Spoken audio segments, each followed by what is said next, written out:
नमस्कार दोस्तों, स्वागत है आपका अपने चैनल धार्मिक ज्ञान डबल वन में।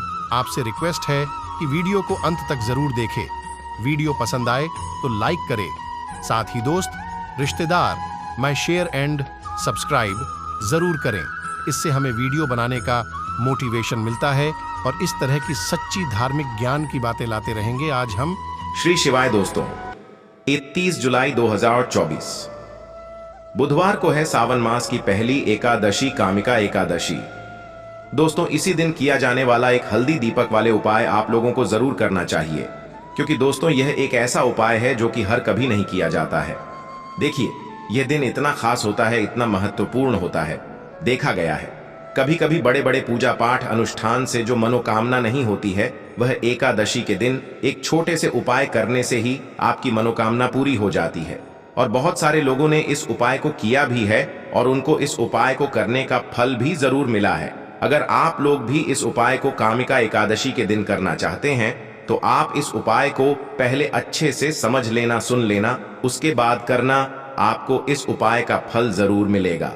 दोस्तों, हम आपको यहाँ पर बता दें कि यह जो एक वाले जो उपाय है, यह उपाय पंडित जी ने अपनी अभी किसी की कथा में ही बताया है। और इस उपाय को करने से आपके घर में चाहे किसी भी तरह की दुख और समस्या क्यों ना चल रही हो, आपको उसका कारण भी नहीं पता है कि यह समस्या किस कारण से चल रही है। उसका कुछ भी कारण हो सकता है, जैसे पितृदोष हो सकता है या किसी भी तरह का मंगल दोष भी हो सकता है, और भी बहुत तरह के दोष होते हैं, कुछ भी हो सकता है। पर आपको इस उपाय करने के लिए अपने दोष को पता लगाने की भी जरूरत नहीं है। आपके घर में किस कारण से इतनी दुख और परेशानी आ रही है, वह भी आपको पता लगाने की जरूरत नहीं है। इस एक दीपक वाले उपाय को आप लोगों को कर लेना है, क्योंकि इसी एकमात्र उपाय को करने से आपके पूरे घर परिवार में सुख और शांति हो जाएगी। आपके घर में अच्छे अच्छे काम होने लगेंगे। आपकी जो भी मनोकामना होगी वह भी धीरे धीरे करके पूर्ण होना शुरू हो। दोस्तों, अब इस उपाय को करना किस समय है, यह भी आप लोग जान लीजिए। देखिए, इस एक दीपक वाले उपाय को करने का जो समय है वो सीधी सी बात है, सुबह का समय है, प्रातः काल का समय है। वैसे दोस्तों, कामिका एकादशी के पूरे दिन मंदिर खुले रहते हैं। पूरे दिन आप लोग उपायों को भी कर सकते हो, इसमें कोई दिक्कत वाली बात नहीं है, क्योंकि कामिका एकादशी के दिन भगवान शिव जी पूरे दिन अपने मंदिर में बैठे रहते हैं कि भक्त आएगा कौन, हमको प्रसन्न करेगा और हम कब उसकी मनोकामना पूर्ण करेंगे। दोस्तों, इस दिन शिव जी इतना कुछ प्रदान करते हैं जितने कि हम कभी कल्प भी नहीं कर सकते हैं। इसीलिए आप लोगों को इस मौके को तो अपने हाथ से नहीं जाने देना चाहिए। तो अब हम समझते हैं दोस्तों, यह एक दीपक वाले उपाय आखिर आप लोगों को करना कैसे है। देखिए, विशेष रूप से कोशिश करना, इस उपाय को आप कामिका एकादशी सुबह सुबह कर लो, पर किसी कारणवश ना कर पाओ तो फिर थोड़े लेट भी कर सकते हो। और पहली मुख्य कोशिश आपकी यही होनी चाहिए कि घर की जो माता बहन होती हैं उनमें से कोई एक यह वाला उपाय करें। मतलब कि अगर माता बहन उपस्थित ना भी हो तो उस स्थान पर फिर घर का कोई बड़ा जो पुरुष हो वह भी इस उपाय को कर सकता है। कोई दिक्कत वाली बात नहीं है, पर घर के सभी सदस्य इस वाले उपाय को करने की जरूरत नहीं। घर का कोई एक मुख्य सदस्य भी इस उपाय को करेगा तो इस उपाय को करने का फल उसके पूरे घर परिवार को जरूर मिल जाएगा। तो देखिए, एक दीपक वाले उपाय है तो सीधी सी बात है कि इसमें हमें एक दीपक की तो आवश्यकता पड़ेगी ही पड़ेगी। तो देखिए, अगर आप यह एक हल्दी वाला दीपक एकादशी वाले दिन अपने घर में जला देते हैं तो देखिए, कामिका एकादशी का जो दिन है, इसकी महिमा कुछ ऐसी है कि जो व्यक्ति एकादशी के शिव जी को प्रसन्न करने के लिए पूजा करता है, उपाय करता है, शिव जी बहुत जल्दी अपने उस भक्त से प्रसन्न हो जाते हैं। और अगर आपने हल्दी वाले दीपक का उपाय कर लिया तो ऐसा आप मान के चलिए कि शिव जी इतने ज्यादा आपसे प्रसन्न, तो आपकी सारी अधूरी मनोकामना को शिव जी पूरा कर देते हैं। तो यह उपाय भी आप विशेष कर करें। अगर कोई भी ऐसी विश है, कोई भी ऐसी इच्छा है आपकी जो अभी तक अधूरी है, पूरी नहीं हो रही है, तो आपको शिव जी को प्रसन्न करना है। यह दूसरा वाला उपाय एकादशी के दिन करके। तो देखिए, यहाँ पर उपाय को करने के लिए आपको लेना है तुलसी की लकड़ी। देख बहुत सारे लोगों के घर में तुलसी का पौधा सख जाता है और तुलसी जो टहनियां होती हैं तुलसी की ठनी को आपको छोटा छोटा कर लेना है। छोटे छोटे पार्ट में आप उसको तोड़ ले, डिवाइड कर ले। और फिर आपको क्या करना है, एक लाल कपड़े के अंदर इन टहनियों को रखना है। कितनी लेनी है?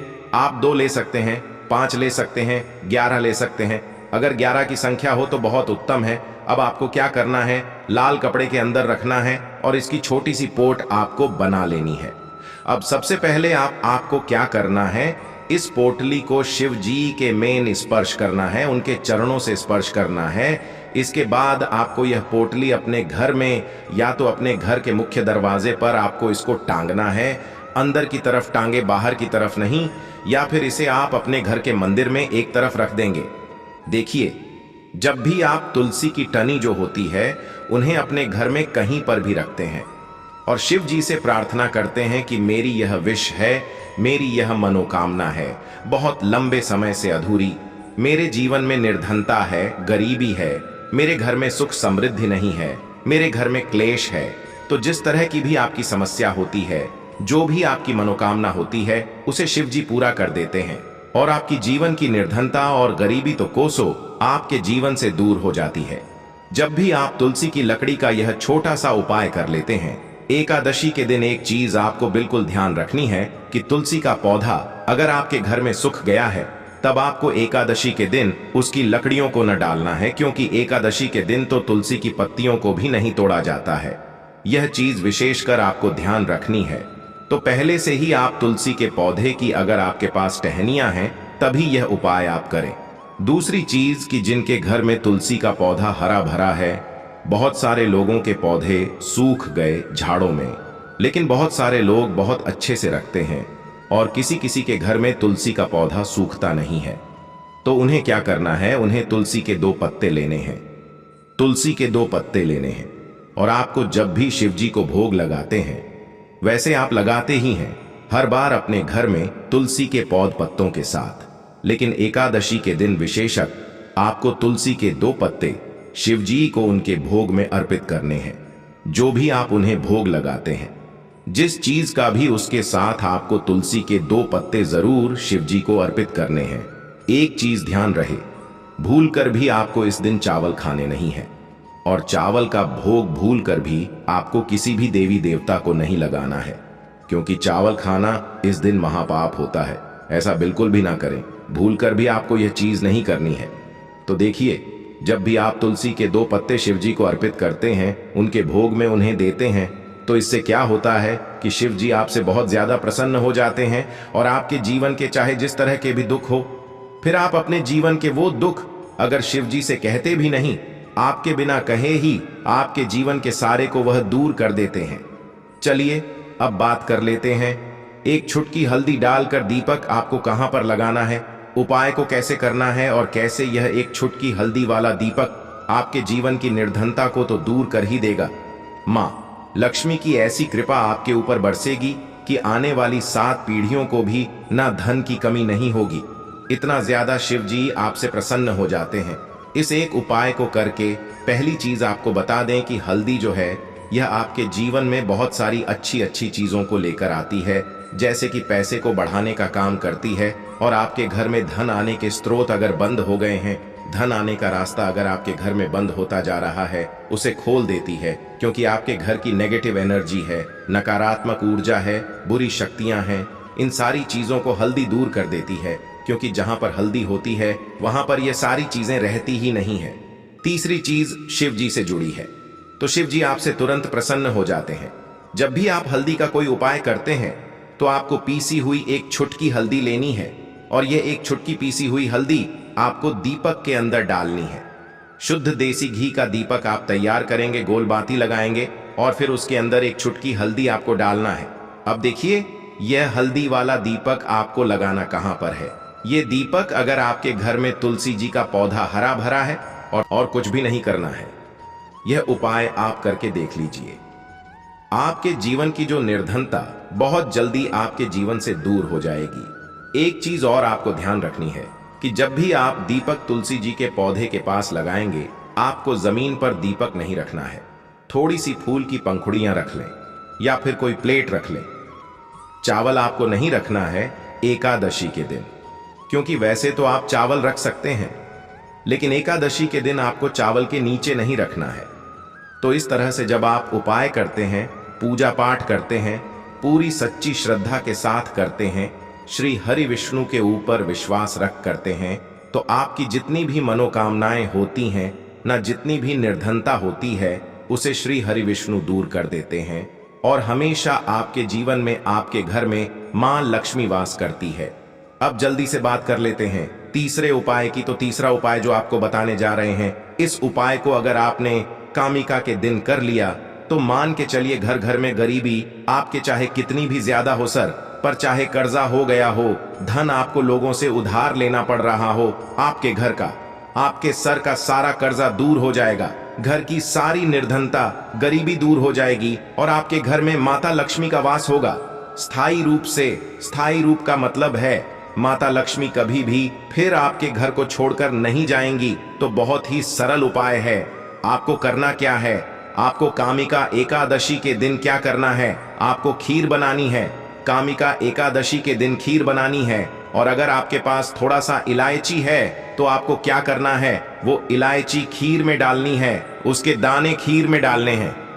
इससे क्या होगा, इलायची की जो खुशबू है वह खीर में अच्छे से समा जाएगी और माता लक्ष्मी को जितनी भी सुगंधित वस्तुएं होती हैं, उन्हें वह सुगंधित वस्तुएं बहुत ही प्रिय होती है।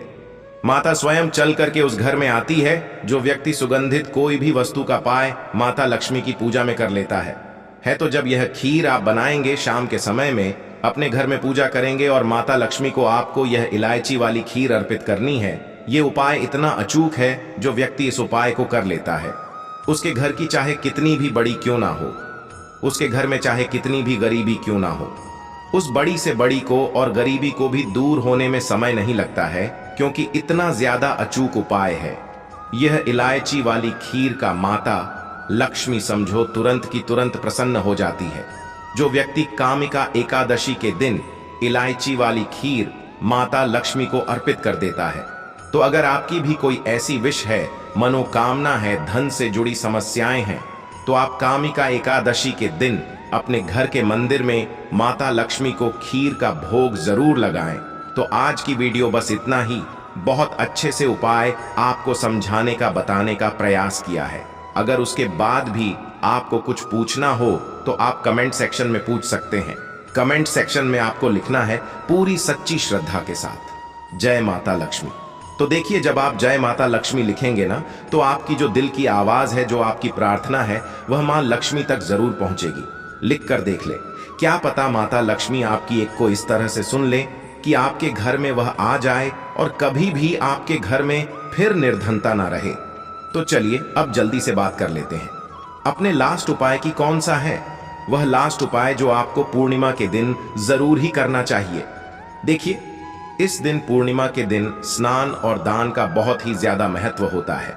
तो आप अपनी आवश्यकता अनुसार इस दिन दान जरूर करें, क्योंकि माघ की जो पूर्णिमा होती है, इस दिन आप कुछ भी दान करते हैं, कई गुना लाभ आपको हासिल होता है। इस दिन किया गया जो दान होता है, यह सारे दानों में सबसे बड़ा दान और सबसे उत्तम दान समझा जाता है। अब दान में आप अपनी आवश्यकता अनुसार कुछ भी दान कर सकते हैं। अनाज का दान कर सकते हैं, दानों का दान कर सकते, और भी बहुत सारी चीजें होती हैं जो आप इस दिन अपनी आवश्यकता अनुसार दान कर सकते हैं। साथ ही साथ आपको ध्यान रहे कि आपको पूर्णिमा के दिन वैसे तो कभी भी ऐसा नहीं चाहिए। पूर्णिमा के दिन भी आपको कभी किसी व्यक्ति के ऊपर चिल्लाना नहीं चाहिए, गुस्सा नहीं करना चाहिए, और इस दिन आपको बिल्कुल शांत रहना चाहिए। जितना हो सके महादेव का नाम स्मरण करें। मित्रों, अभी तक आपने वीडियो को लाइक ना किया हो और हर हर महादेव कमेंट बॉक्स में ना लिखा हो तो जरूर ही लिख दें, क्योंकि ऐसा करने आप महादेव की सच्ची भक्त कहलाते हो। इसीलिए कमेंट बॉक्स में हर हर महादेव जरूर